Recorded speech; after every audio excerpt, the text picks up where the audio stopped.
Well, good morning. Welcome to Debbie's Back Porch. Last night I made falafel. It was really good. Had some homemade tahini sauce. Here's the ingredient list. You might want to pause and write them down. And hey, if you find this helpful, please like and subscribe. Well, our falafel recipe starts with garbanzo beans, chickpeas, about a cup. They don't have to be cooked, but they do have to be rehydrated. A little tip here, you should use a bigger container because I filled these up and let them soak and they overflowed the jar and I had to put them in a bigger jar anyway. So you probably want to put them in a bowl or a quart jar. Anyway, you can use other ingredients, but garbanzos are the most common and they're really good. So we're going to go with the garbanzo beans. I'll set this aside for 24 hours.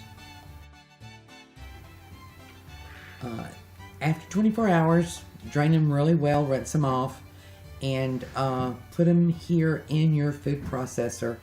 And they tell me you can make this without a food processor.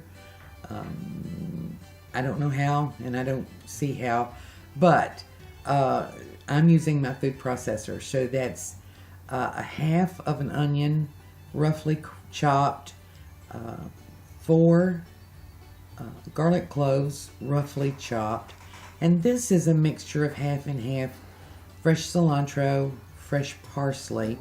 You can use all of either, you can vary that amount, but this tastes really good, so this is what I'm going to go with, and I have nice fresh stuff.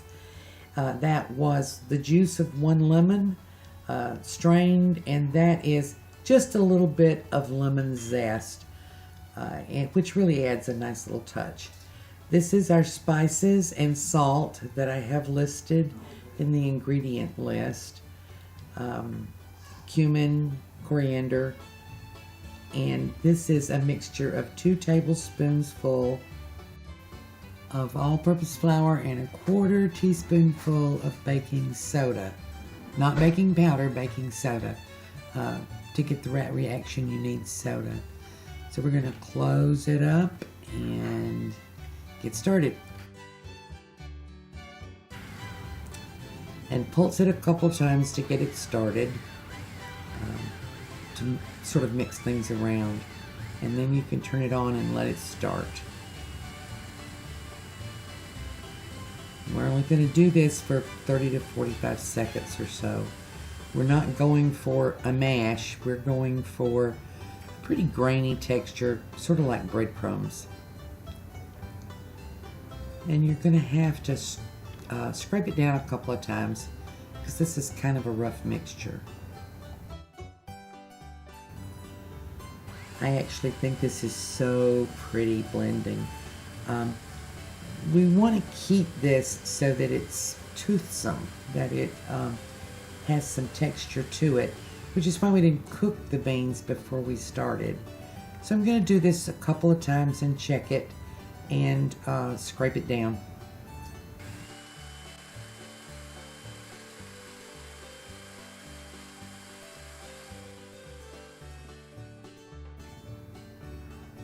I think you can see here that we've got a pretty uniform mixture here with the herbs chopped up finely and spread throughout. So this is the time to check it for moisture. If you have it too moist, it won't stick together when you cook it. Too dry and it'll be gummy. We're going to check it. To check it, we're going to take out a couple ounces and roll it around in our hands. See how it stays together and see how much moisture is in it. This is really still too wet. It's not going to stick together when we fry it, so I'm going to add a little bit more flour. About a tablespoonful ought to do it. And then we'll blend it again and check it again. This worked out to be enough for us, but with yours you may need to put in another tablespoonful. We're going to stir that in a little bit. And put our lid back on and do just about another 30 seconds of blending, not too much.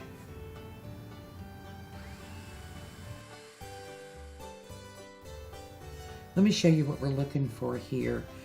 It's a much firmer texture. It's hard to see, but if you're doing it, you can feel the difference. And we're gonna make, this will make 12 little patties. You can make them in balls if you have like a melon ball or some kind of a scoop. If you make them in balls, you generally have to deep fry them. And I'm gonna pan fry these, so little patties work best. I have a 2-ounce coffee scoop, which works fine for me. And then I sort of shape them into a nice little flat patty. You want them to be uniform as you can. And I make them all ahead. When we get these made, I'm going to refrigerate them for 15 to 20 minutes and get my oil hot. And that just sort of helps them meld together and for the flavors to meld. You can also refrigerate the mixture here before you make your patties. Either way, but you do want to let it rest a little while.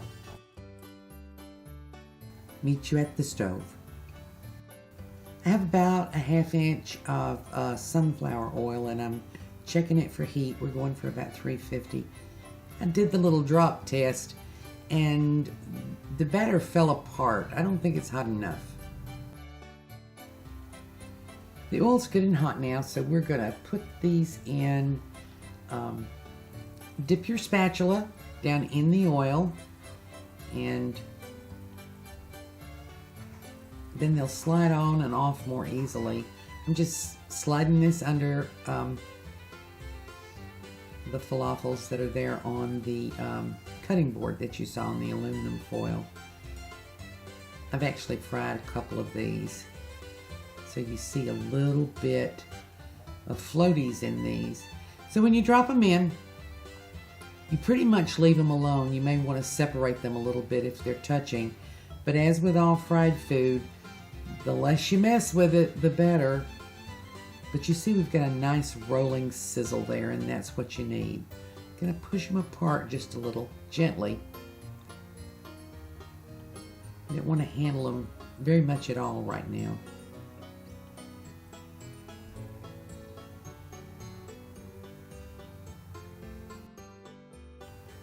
When you see that golden brown sort of creeping up the side, and it'll be golden brown and not dark brown if your oil is at the right temperature. If you turn your first ones and they're too dark, turn your heat down a little bit. I do this with a fork. It's a little bit gentler on them and there's a little less splash. When you get that nice golden color on both sides, about 1.5 minutes on each side, take them out, drain them on a paper towel, and let me emphasize, don't overcook these. This is not chicken. You don't have to make sure it's done all the way through. You just want it crispy and crunchy on the outside. And if you cook them too long, they get too dark. They're not pretty anymore, and they don't taste better for it. You can get a scorched taste. So look for that pretty color and texture, and then take them out and we're going to let them cool a bit. I'll plate it up and show you what we've got. Well, here you go. What do you think? I just wanted to pretty it up a little bit. So I have mint leaves here. You know, many people put mint in as one of the herbs. And we have our tahini sauce here. And yes, that's a pretty purple flower from my sage bush. So I'm going to try this. I've let it cool off just a little. And no, I'm not getting a fork. This is finger food, I think.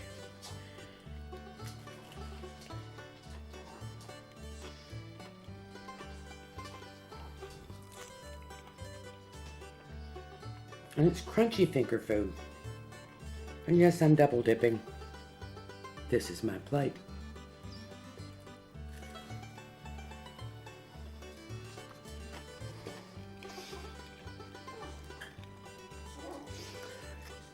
So I want you to see the inside because, you know, as we were cooking, I said, it's not your goal to cook this dry. This is not chicken. This is juicy inside. Has a lot of moisture. Sorry. See, y'all are bad for me. Every time we get together, I talk with my mouth full. But from a Southern girl, I think that's not bad falafel. Pretty darn good. Give it a try. It's pretty easy to make. It's very economical. It's good and crunchy, and your guest will have something to praise you about. Don't forget the tahini sauce. I'll post a link in the information to get to that. Gonna eat now. Thanks for joining us. Hope to see you tomorrow.